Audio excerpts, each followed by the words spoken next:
when you're in those leadership roles, it's your job as a leader to understand the people that work for you, to understand their motivations and what gets them moving. What's the difference between wringing your hands versus rolling up your sleeves? And you can't do both at the same time.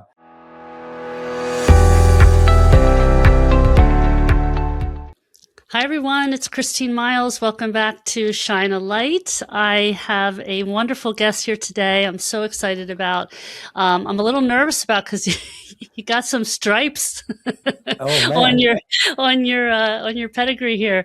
So my guest today is Lieutenant General, although you're retired, that officially, Mark Hertling, who is you served for 38 years in the U.S. Army, culminating as a commander of U.S. Army Europe, where you led over 90,000 soldiers alongside 51 allied and partner nations. That's just a staggering number of people. I can't wait to hear more about this. After 3 combat tours and multiple senior commands, you transitioned to healthcare as a senior executive and leadership expert, writing the best-selling Growing Physician Leaders, and most recently, here it is, If I Don't Return. What a beautiful cover it is, by the way. A father's wartime journal. You're also a familiar voice as a national security analyst on major networks, and now serve as a professor of practice in strategic leadership at Rollins College. Welcome. Thank you. Hey, Christine, it's great to be with you. I love the title of your podcast. So as soon as you asked me to join you, I said, I've got to be on that one. That sounds really great. Well, I appreciate that. You're certainly shining a light on some very important subjects here. And look, I could not have been less of a military kid and have little exposure to that as a family. My dad was actually in the service, but it was so removed from when I really knew about his life. But I've certainly talked with a lot of people who've been part of military families, but I think it's really hard to appreciate just what a responsibility it is, especially at the level, and how much we can learn from you in terms of how that helps us in our everyday lives as parents, as well as a business leader. So I'm excited. So tell us, this is like the middle of the movie, as I like to say, right? By the time we got to this, I just want to show this book again. But take us back to where you grew up, your early life, how you were as a kid. Let's just start there. Oh, I was a rotten little kid, first of all. I'll start with that. And perfect. A little bit of a rotten old kid, too. No, I grew up in St. Louis, Missouri. Okay. I came from a family that was lower income. And when I had a great experience in high school where I had a super guidance counselor who knew I couldn't afford college, pulled me aside and suggested that I might start thinking about going to the military academy at West Point. Now, this was during the Vietnam era, so there weren't a whole lot of people who wanted to go to West Point during that time. So was she trying to tell you something? No, I think it was more you get a free education when you go there. Yeah. But it was interesting because what I'll share with you is in 1971, when I left for the academy, I was 18 years old. It was my first trip ever on an airplane. And it was the first time outside the city of St. Louis that I flew to New York, took a bus up the Hudson River to the academy, and it began an adventure where since that day, where I hadn't left the city of St. Louis, I've had the opportunity to travel the world.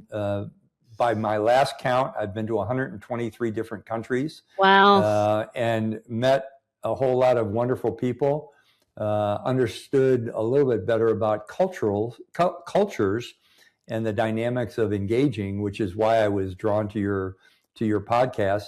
And on every level during that period of time, I was challenged with something new because that's what the military does to you. But it was a great life. When I went to the academy, I thought I would go there for 4 years and serve out my 5-year commitment. It was a means to an end for you, it sounds like. Initially, but learning the values and understanding the connections with great people that I was meeting, that 5-year commitment turned into a 38-year career. Wow. And, wait, let's just slow down for a second because you're saying so many things. So I think we've all had that conversation with the guidance counselor, like where are we going to, isn't it the power of one conversation is what that speaks to me, is that, look, it may be that conversation, it may be a conversation with your boss, it may be a conversation with you in the military, but someone in your life has a conversation that I think can just change things in such a meaningful way. And again, who knew, right? But what a way to start a career just from one conversation. So you said you grew up in St. Louis near the Needle, right? I've been isn't that what the Arch? No, the Arch, the Arch, not the Needle. The Arch. Yeah, with the Arch. But so what did your parents do? Like, so you said you were a little bit of a troublemaker. I was the third of three children, and we all know what third childs are like. Sure. But it was interesting because I was I think I was a little bit different from my parents. My dad was a grocery salesman. My mom worked as a secretary in a beer distributorship, believe it or not. Okay. St. Louis is known for its beer. And now I know, after living in Germany for several years, that it's not great beer, but it's beer. It is different, isn't it, in Germany? Yeah. It's like wine in Germany. Yeah. It is, yeah. So it was just, a typical childhood of playing ball in a sand lot and having neighborhood kids that you played with. What made you different? What made you different? Well, first of all, I went to Catholicism is big in St. Louis. There's a lot of Catholic schools. So I went to a Catholic grade school, and then for high school, I went to a school called CBC, Christian Brothers College, which was a Catholic all-boys military school. So it was the worst of three worlds. That's a lot of rules. That's a lot of rules, and I think that really instilled terrific values from the standpoint of who are you as a person. What do you want to do with your life? And we had brothers, the LaSallian brothers, who were teaching us, and they had just a great philosophy of life, of service to others.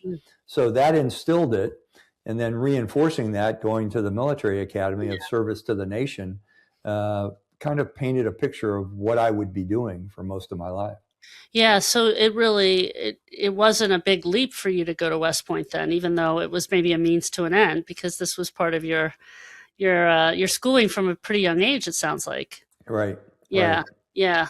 But I'm smiling because it was a huge leap. When I stepped foot on the campus of the military academy as a 18-year-old plebe or freshman, it was something I didn't expect. And I remember the first night going to sleep saying, what in the hell have I gotten myself into here? You were in the big leagues. This was I was the in the big leagues. Yeah. What was so, because I think we all feel a little bit like a fraud at 18 or at 38 or 48 when we step into where we land and we go, oh, maybe it's a leadership role, and we're like, shit, I don't think I'm qualified after all. Yeah. So what, how did you kind of lean into that, and what did you say to yourself? Well, the biggest part at the time, and it's changed dramatically at the academy, it was draconian leadership. It was very authoritarian. It was hazing, harassment, do what I tell you to do, that kind of. Now it's a much more refined approach to development of leaders at the academy. The academic load was way beyond what I anticipated. I was not prepared for the math and the engineering courses there. The thing that truthfully got me through is I was a swimmer and a water polo player, Division One. So we had the ability to get away from the normalcy of cadet life and be an athlete. You got a break. You got a break. Well, and if you're calling water polo a break, by the way. Well, if you're calling swimming 10,000 yards a day a break too, that's yeah. So, I just listen. I tried to play water polo once standing in the pool, and I was like, "This is crazy." Let alone swimming in the pool. It's a great sport. I loved it. But anyway. So it's so interesting because I going back earlier in my career and working with some military folks, how much leadership in the military has changed and evolved. And I think that was that was unexpected for some people, that it would evolve and be less autocratic. So can you talk at all about that evolution and why, since you saw it from its early days of that hazing to a much different approach, really? Yeah, I think it changed. Truthfully, there's some research studies on this, and it changed as a result of some of the things, believe it or not, the Israeli army was doing, transitioning from a transactional form of leadership. You do this and you will be rewarded for it, to more of a transformational form of let's build the organization together. When I went to the academy, there was more of a let's break them down as far as we can and rebuild them in our model. Well, now it's let's take the skills and attributes and competencies that these young people bring and build up from there. And I think you get a much higher quality of leader and soldier with that approach. So it has been a radically different approach that started probably within the last 3 decades, right after I left the academy. And so let me articulate a fear that just makes people soft.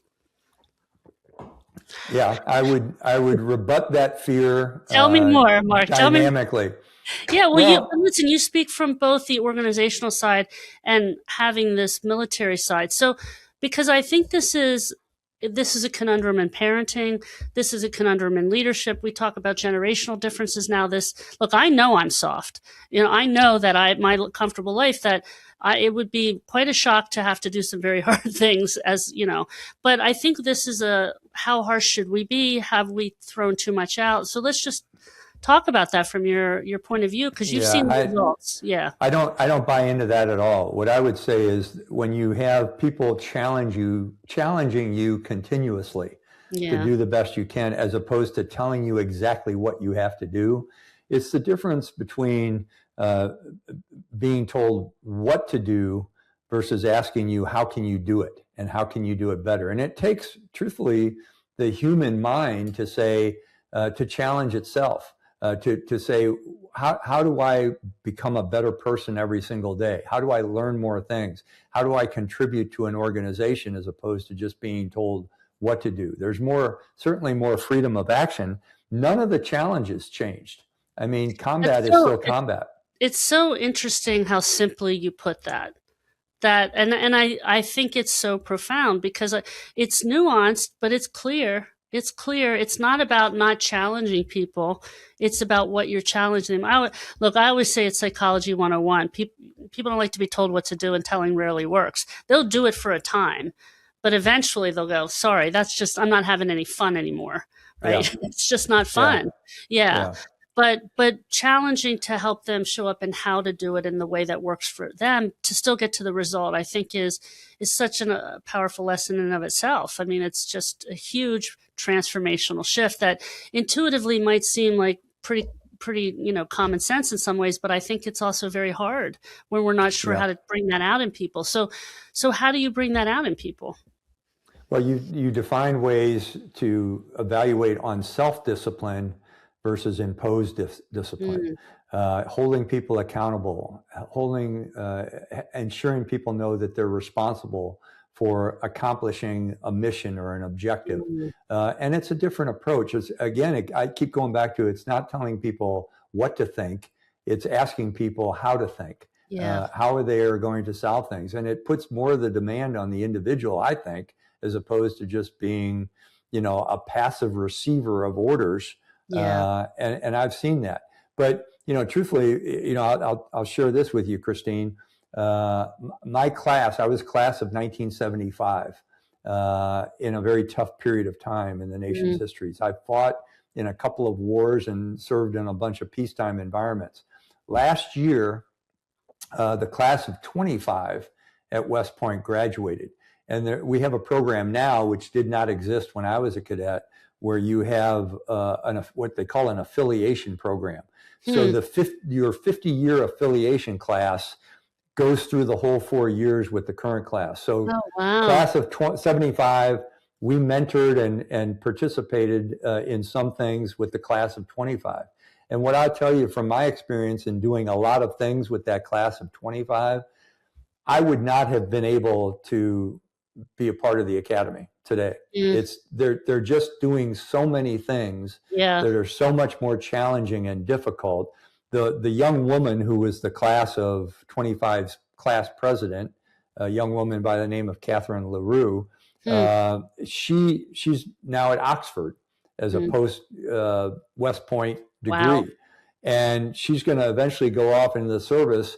And the thing that I'm most concerned about with her and her classmates is that the Army doesn't disappoint them, because they are ready to take on any single challenge and accomplish it with aplomb, just really in a great manner. It's generationally, we have a lot of bias. I mean, I think there's always been biases. Like the next generation is always the harder one to deal with, right? Whatever generation you come from. Absolutely. But I do think that we are in a time where that is especially, the criticism is especially harsh of Generation Z. This is my perception. I can think I'm right. I don't know that I'm right, but I can think I'm right. But I think because part of it is the world has changed with technology so much, and even the way we organize young people around sports and recreation and so forth, that it's harder to know how to manage if you're of a different generation to the generation that exists. Sure. So I don't know what your thoughts or experience of that is, having mentored in this program, but I think about leadership, and I think about how do we bridge the gap to really get the best out of each other for what we need to do in business, what we need to do, again, as parents, rather than just tell this narrative, because I think it's out there really strongly. Yeah, it absolutely is. And I try and refute it with my MBA students, because they will say the same thing, that, oh, the new generation, these are 30-year-olds saying that the new generation doesn't work as hard. Yeah. And what I respond to them by saying is, hey, there's a lot of people in the millennial generation that think the same thing about you. Right. And there are people in the boomer generation that say the same things about millennials. Yeah. So when you're in those leadership roles, it's your job as a leader to understand the people that work for you, to understand their motivations and what gets them moving. And it's not, if what's the difference between wringing your hands versus rolling up your sleeves? And you can't do both at the same time. So a smart guy once told me that. And so if you look at the next generation and say, oh, they're terrible, they're wasted, they don't do the things I want them to do. Well, what kind of standards are you holding them to? What kind of things are you trying to teach them? So the onus is on the leader to make sure the led do what they're supposed to do. Well, you use a word that is like a Hallmark card to me. So let's just say the word understand is so important. But again, I want to just break this down, because how do you recommend somebody go about understanding that disconnect? Because it's hard. It's not something we're taught. This I know. We're not taught necessarily how to lead with understanding. So, and from your background, that's not where the first place people are going to think you're going to. So I'd love to hear how you go about understanding the people that work for you, and so to teach others. Yeah. Yeah, well, it's interesting, because one of the things I teach in my MBA program is something I learned in the Army, that, in the Army, you're going to get a task, a mission to do. And the immediate reaction for the leader or the commander is to say, okay, I've got this mission. How am I going to accomplish it? How am I going to influence people to execute this mission? But the thing that's in the middle between the task and the influence methods are your motivations. Because motivations are not external, they are internal. I've got to figure out what makes you tick in order to get you to contribute to that team project. So, you speak with your people, you have lunch with your people, you watch them and how they accomplish different tasks, you judge them, you give them personal counseling to help them improve. And as you see, you're walking around with these different individuals who are all very unique. It's up to you as the leader to determine how do I persuade this individual or influence this individual to take what motivates them and apply it to a team problem. And that's what makes leadership so hard. It's hard. It's understanding other people's motivations so they can contribute to your project. Yeah, I think as you're talking, I think back, I was an athlete and my high school coach, and I was very, very privileged because I had U.S. level players teaching me in both and coaching me in both high school and college. And my high school coach would tell us to run, like we had to run around the school, and first one back gets an ice cream. Well, A, I knew I wasn't going to get back first. And B, I knew that ice cream didn't matter that much to push it. So, but she knew that would work enough, right? It would work for some. Yeah, but she also knew how to motivate me to run on the field. Right. She made me chase the ball. She didn't expect me to chase the ice cream. She knew I had fun chasing the ball. So one size doesn't fit all, like you said. Well, and that's the thing. When you're looking at motivations, what if you have a group of 3 people in front of you, what motivates each one of them? They're going to be different. Totally. And on a daily basis, that motivation is going to change potentially. Because today I'm talking to you and you're normally a person that does everything I ask you to do with very little influence. But today, I'll use a bad example. Today, your dog died. So how do I understand your motivations on a day when something traumatic has happened in your family? And that's the kind of example that we have to use when we're talking about imparting a team dynamic with a group of individuals. Well, I would think part of it is starting to make, as a leader, that you want your employee to feel comfortable enough to be able to tell you their dog died. Right. That would be helpful, wouldn't it? Right. Other than, rather than I just will keep that to myself because I don't think my manager gives a shit. Yeah. Or, and if you don't do that, I'm going to be walking around all day long saying, what the hell's wrong with Christine? How come she's not her normal self? Yeah. And sure, because you don't want to tell me, I'm just going to write you off that day. Yeah. Or take it personally. Like, Or the same thing for a leader. I happen to have an expression that says a leader doesn't have the right to have a bad day. And the reason I believe that is because if I'm having a bad day, all the people under me are having a bad day because they don't know what the hell's wrong with me. Yeah. And it could be something simple. I had a fight with my wife, or my car broke down, or, whatever. And it causes me to be not my normal self. So I can have a bad day, don't get me wrong. Sure. But I just can't show it to the people that I lead. Yeah.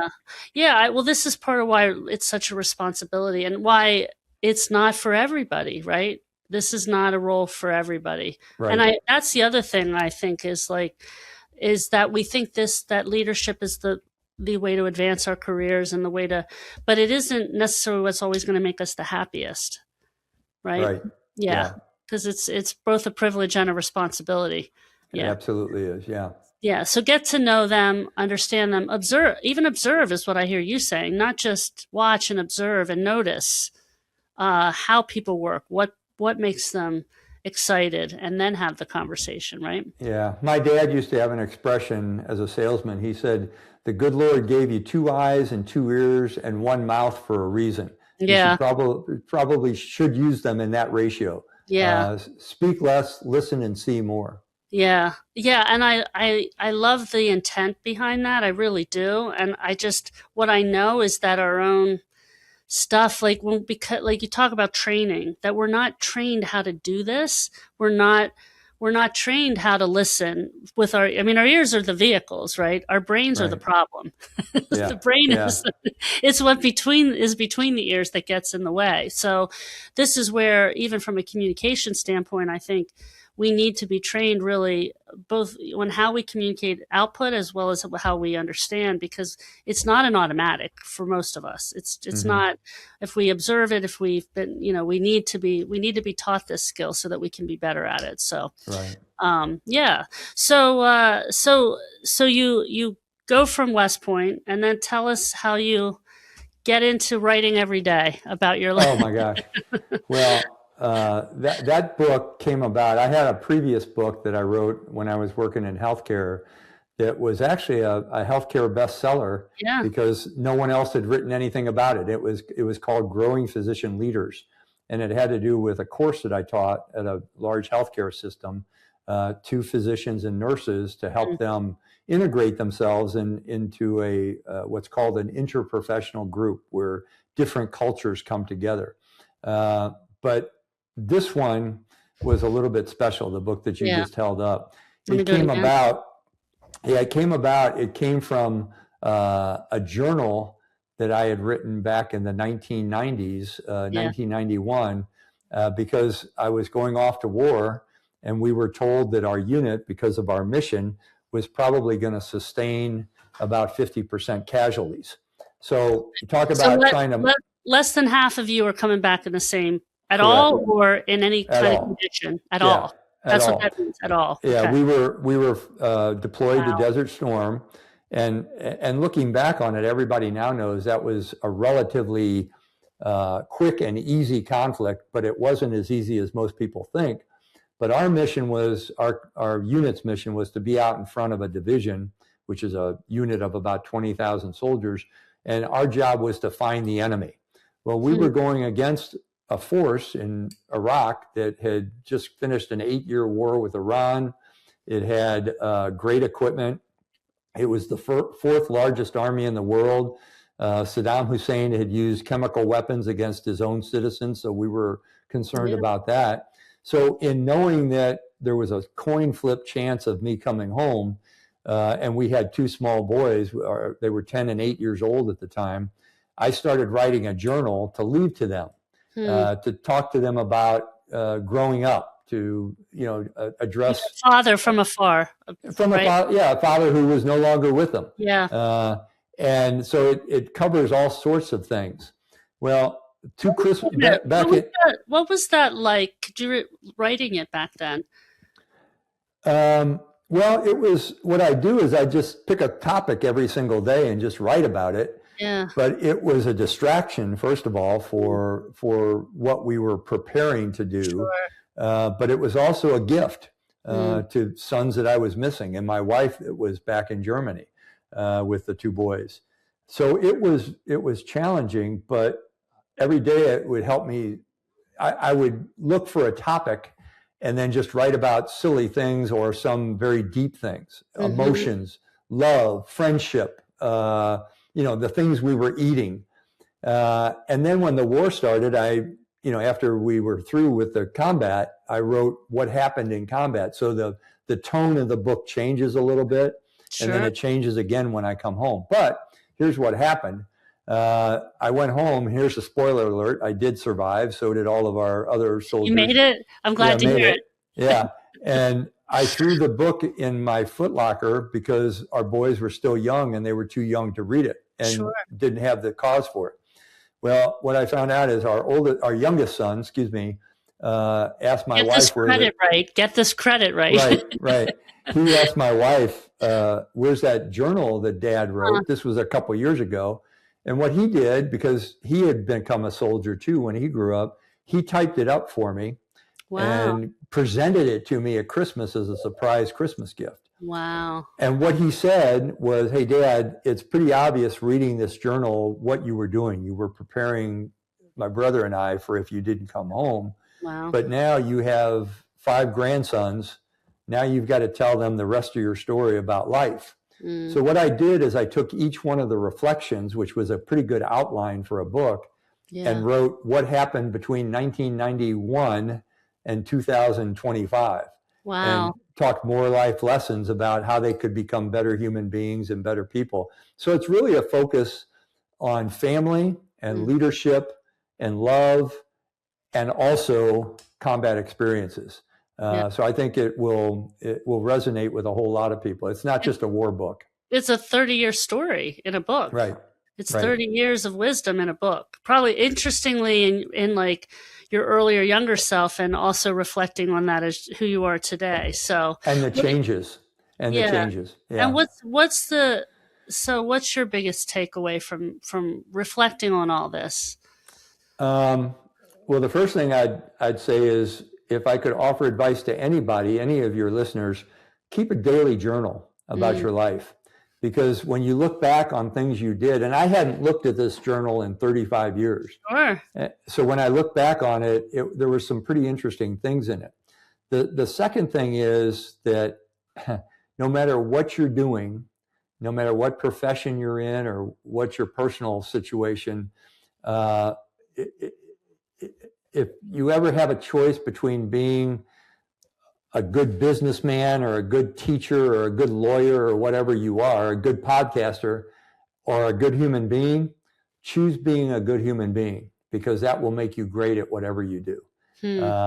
And there's a lot of leadership lessons, and also there's a lot of scar tissue that I write about in those years. I was scared just thinking about what you were describing, that you were, I mean, let's just take that for a minute. I mean, I know that's part of the job and it's part of what you're trained to do.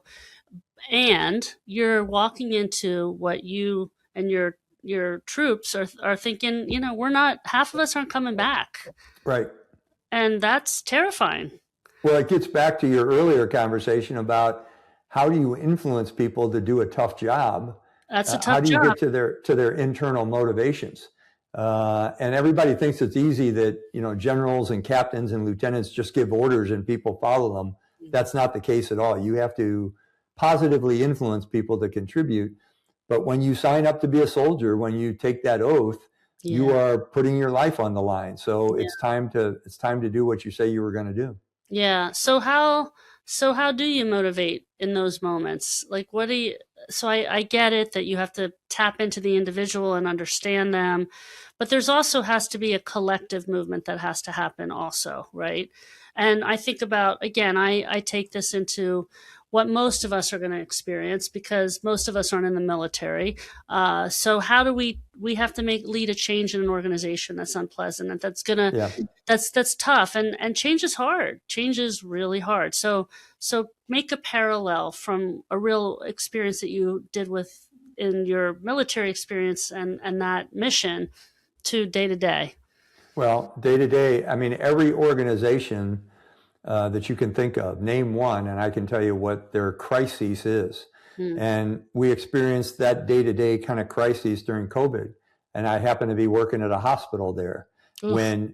When doctors and nurses were saying not only did they have a responsibility to treat patients, but they were very concerned about taking the disease home with them and infecting their families. Sure. So how do you, it's the same kind of motivation for them that I had to use, or not motivation, but influence methods with them to help them understand, or basically go back to what their why was. Their why as a healthcare provider is to save people's lives. It's do no harm, the ethos.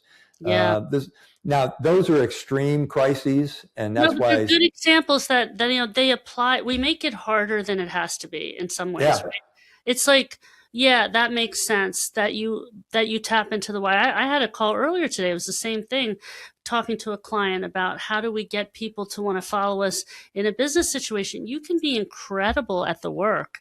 You can inspire a lot of action around the work, but it's not enough if people don't really, if you're not tapping into what that why is for them, or that you're not showing people what their why is for you and what you believe. Yeah. Next month, I'm taking a group of MBA students to Gettysburg. Oh, yeah. And we're going to do what's called a staff ride. It's a military term, but we're going to show them the different aspects of the battlefield and what happened and how people reacted to crisis situations or leadership challenges. And if you think this is a history course, it's not. It's a business course. Yeah. So we're going to use history to show them things like the power of communication. What happens when you have a toxic leader? Where should you be on your personal battlefield to have the most direct influence on people? What happens when you don't like your boss? How do you counter that when you don't? Yeah. So all the lessons that you learn in combat in a battle that took place 150 years ago, how do you apply that to your businesses? Because businesses have toxic leaders. Most businesses don't communicate well. There's challenges within your boss and how he treats you or you treat him. Yeah. Those are the kind of things that you have to walk through from a leadership perspective to get a different view of how to be successful. Well, first of all, what comes across very much with you, at least, is that how excited you get to bring out learning and knowledge in other people. So even that, so you own that in such a way that I can see why people are following you into combat. So, because it's your passion, it seems to me that when you're bringing the best out in other people, then that's what makes you tick. Yeah. That's your why. Well, and Christine, I'll tell you something. In fact, I just wrote to a student. I was grading papers all day today, the final papers of this particular course. And I was this one student paid me a compliment saying, "You always brought the best out in us." And I wrote her back on the paper and I said, "It's because that's my passion now, is bringing the best out in other people. It always has been." In the past, there was some rank and positions that went along with that, but right now it's just, I'm an old guy, and what's left to give? It's to bring the best out in others and to create a bench so that other people can become successful. Chances, my opinion is that usually is the single thread from the time you were a kid till now. It's just where you apply it is different. I hope that she got an A. Close there enough. Was some good grade. Close enough. Yeah. No, I mean, she actually did. She actually did, and she's one of the smartest people in the room. And I'm a little biased, but she's also seen. I've also seen in her the most growth in 2 years, because she came into the course with a little bit of imposter syndrome. She didn't think she could do this thing, and now she's a badass, and she's ready to take on the world. Well, this is the power of coaching. One of the most important thing coaches need to believe, and I believe all managers and leaders are coaches, even if they have to outsource a lot of the work because they have a lot to do. Even if you have a coach that assists you, you're only a right hand to the person that you're helping be the coach, is that you have to believe in the competence of people. If you don't believe in competence, it's really hard to bring the best out in people. And that I don't think people realize that's the heart of coaching. And if you're not a believer in people that way, then don't take on a leadership role, because you're probably going to hate it. You're probably going to hate it. That's exactly right. So we talk from a leadership perspective, but I think what you brought up for your MBA students going to Gettysburg is, now I'm the employee, and I don't know how to bring out the best in my manager to bring out the best in me. Talk to me how to do that from your perspective. Well, the dean of the school asked me to create some leadership courses because he thought that he was a new dean, and he came from the private sector, and he said during his X number of years as a C-suite executive, he saw a lack of character and a lack of ethics within most businessmen coming out of business schools. So he said, we're going to revamp our MBA programs to start off with leadership before we get into marketing and finance and all that. So he tasked me with creating some leadership courses. And one of the things I do, the first course I give them is the foundations of leadership. And it all relies on your character, your values, your presence. Some would call it executive presence, your intellect, and how you learn and grow every day. How do you lead others and communicate? What without kind the of things? Title. Without the title. Yeah. Well, and we even define what you've been talking about, I think, is formal leadership. Yeah. Well, there's also a requirement for informal leadership. What happens if you're not in the position, but you still have to help your team contribute to the tasks that you're given? So all of those things are part of it. And then we do a whole lot of discussion about different influence techniques. How do you influence somebody based on their motivations? And we talked through about 12 of them. Can you give us one, Mark? Can you give us one? Like, I don't want to do what I'm your boss.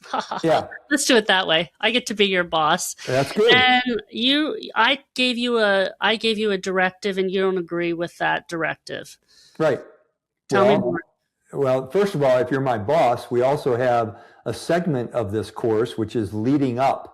How do you get your boss to do what you want them to do? Yeah. And it goes back to understanding your boss's motivations. So the first thing I would think about is, okay, if I have a rabid disagreement with you tasking me to do something, the first thing I've got to figure out is, why are you asking me to do this? What's going on? Is it because of you want to appear better to your bosses? Is it something that really contributes to the organization? Is it just a vanity project on your part? Well, then what I'm doing is I'm searching for what are my boss's motivations? What are the things that are in your, I like to use the expression rucksack.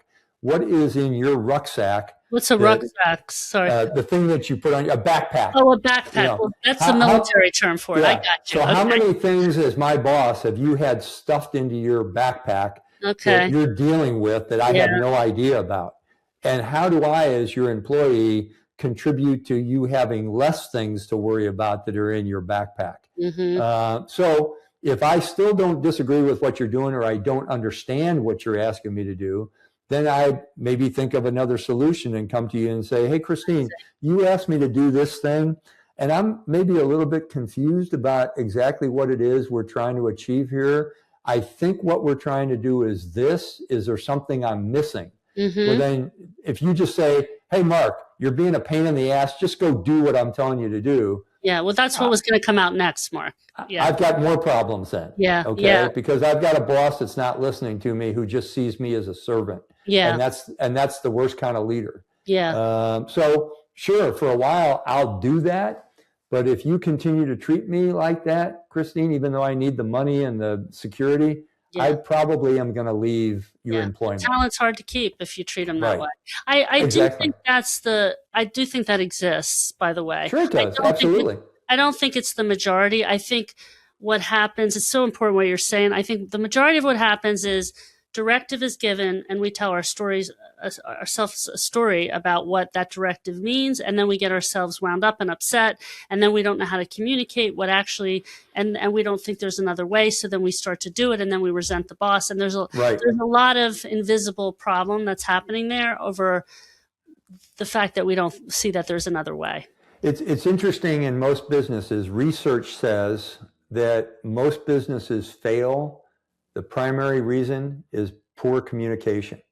So if we don't have that connection, where I don't understand what you're asking me to do or why you're asking me to do it, that's going to contribute to failure. One of the things I'll share with you, one of the short little drills I do in the class within the first day or two of the class is I ask, and there's usually about 15 to 20 students in every one of the MBA classes. I ask them to raise their hand if they've ever worked for a toxic leader. And every single hand goes up, always, every single hand. Then I ask a follow-on question, which, okay, how many of you are toxic leaders? And no hands go up. And, we all have a joke about it, but it's like, okay, well, that's a mathematical impossibility. Yeah. So some of you are toxic leaders, you just haven't noticed it, and it has to do with how you approach different things. Yeah, it's like way back when I was dating. I'm like, I was always looking at everybody else's red flags, and I went, wait a second, maybe it should dawn on me. People are asking the same question about me as they should be, right? Yeah. So, another smart thing my dad once told me was, he said, he never told me that. He said, whenever you're pointing at someone with the fault, there's usually three fingers pointing back at you. Interesting. So, yeah, that's funny. One of the best managers I ever had, one of the best outside of coaches, ready for this, was when I worked at Pizza Hut, which I called Pizza Slut because it was all the same food, basically. But I think back, I can still picture him. His name was Ted. And he's dealing with all these teenagers in this chaotic environment. This was back in Pizza Hut's heyday. And it was, I grew up near Hershey Park. It was chaotic. And he was so wired into how to make us give a crap, it was amazing. And I look back and I think, how was he not, maybe he had a heart attack inside because he was so calm on the outside, but it was so powerful because he didn't try to make us be anything but who we were, which were just kids trying to make money and have fun. And doesn't that go back to what I said earlier? Probably reflects on him that he was a really good person, right? Yeah. He understood people. Yeah. And it's as profound to have that experience as it is to have a toxic one. We just tend to focus because it's so painful, so painful when we get the toxic ones. But there's so many things we can do ourselves to manage that. I always say, don't just look to be managed, look to manage up. Right. It's a relationship. And that testing those waters with your boss will certainly make it easier for you to determine who you're working for. Just like you're figuring out them and they're figuring out you. Can I just address Ted for a second? Please. Ted, I hope you're still with us, Ted. The fact that you just said that about him, I do a little drill in my MBA class, and I used to do it with soldiers when I would rate them, is to have them close their eyes and think of the person that lit their fire. And then immediately ask them to open their eyes within a nanosecond. And they would all have someone in mind. Yeah, of course. And what I would say then is, okay, well, what did that individual do Mm-hmm. that lit your fire? And they all come back with the same things. They treated me right. Yeah. They were fair. They were demanding. Yeah. They caused me to do things that I would not have normally done. And it goes through that. And they got me. They understood who I was, just like you said about Ted. All the EQ stuff, not the smartest person in the room necessarily, right? Yeah. How they remember how you make them feel. Yeah, exactly. He let us have fun. He got it done, but he let us have fun. Now, I have a very serious question for you. Are push-ups required in your MBA class? When people No, I've left push-ups behind. Oh, come on! Like, give me 10. It has to be one of your instructions. No. That's no. I don't do that. I challenge them in other ways. Yeah. But a little physical challenge. I always threaten to make people run, even though. So that's great. Well, you're really remarkable, and you look very fit. Like when you said you graduated, what year did you say? 1975. 1975. Yeah. I'm like, you're clearly proving that exercise works. Yeah, I'm 72 years old, and I start every day with some kind of physical training. Yeah, PT. Yeah. It's an Army thing, I guess, right? Well, yeah, I was a jock, so I similarly, but it's once you bake it in, it really pays off, doesn't it? So sure does. Well, so tell people where they can find you. And again, the latest book is If I Don't Return, which is your memoir from the past as well as the learnings for now and the future. Where can people find it? Well, they can order it directly from Ballast Books. And if they order from Ballast, and it's Ballast, they will get a signed copy. Or you can order from Amazon. It will be released on the 10th of March. Okay. But Amazon already has told me they've got quite a few orders for it, which is good. Barnes and Noble has it. Independent bookstores. It's out in Kindle and ebooks and all those other and audiobooks.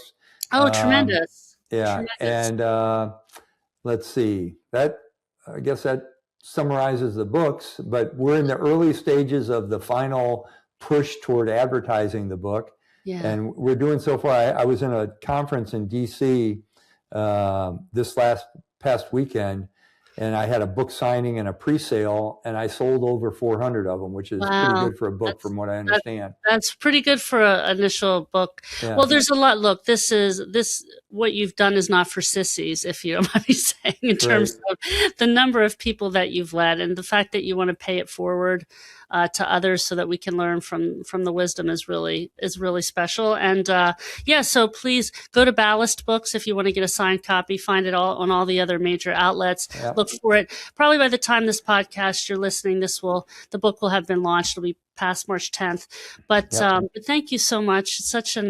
Let me salute. It's been a pleasure, Christine. It's really been a pleasure talking with you. Yeah, it's really such an honor. Thanks for sharing such great pearls of wisdom. And we'll see you next time, everyone, on Shine a Light. Thank you.